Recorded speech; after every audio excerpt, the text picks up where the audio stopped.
Two quick observations from the Saints' 2025 schedule. No prime time. The Saints will not play on a Thursday night or a Sunday night or a Monday night. It means the Saints are not a glamorous team. We kind of knew that already. And number two, the start is rough. Week one, the Saints open with Kyler Murray and the Cardinals. It's a noon kickoff in the Caesars Superdome on Sunday, September 7th. In fact, every game is a Sunday. Week two, also at home. Brock Purdy and the 49ers had a really disappointing 24. They're in the Dome September 14th. Again, also a noon kickoff. Then the Saints go on the road for two games. Sam Darnold is now the quarterback. Clint Kubiak's the offensive coordinator as the Seattle Seahawks retooled their offense. That's a 3:05 start New Orleans time on Sunday the 21st. Then the toughest of a tough four-game stretch to open this season. You have to try to slow down the reigning MVP. The Saints and the Buffalo Bills will kick off at noon. At least it'll be good weather. Then week five could be a battle of rookie quarterbacks. Jackson Dart figures to start right away for the Giants.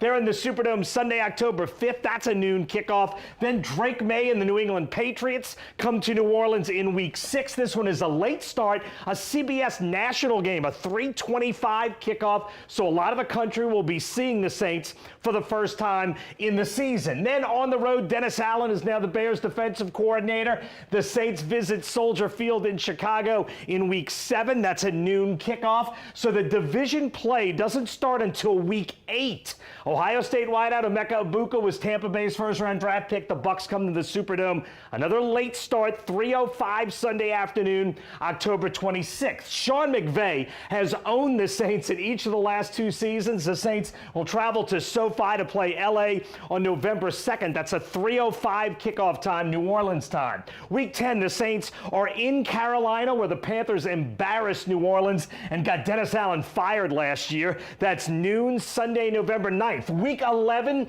is the bye week. That's a good time for the off week. After the bye, you hit the division hard. Michael Penix and the Falcons come to the Superdome for a late window national TV game, a 3:25 kickoff. Week 13, the Saints will play Tua and the Dolphins in Miami. Buffalo in September, Miami in December. That's a nice break weather-wise, and that's a noon game the Sunday after Thanksgiving. Then game 2 with Baker Mayfield and the Bucks. That's a noon kickoff from Raymond James Stadium in Tampa, followed in week 15 by game 2 against Bryce Young and the Panthers. Remember, the Saints destroyed them in the Dome last year. That's a late kickoff, 3:25. And you do get one cold weather game against Aaron Glenn and the Jets the weekend before Christmas in New Jersey. Week 17, another rookie quarterback, Cam Ward and the Titans. That's a noon kickoff in Nashville, December 28th. And then the season finale in Atlanta against the Falcons. And that is the schedule for year one of the Kellen Moore era.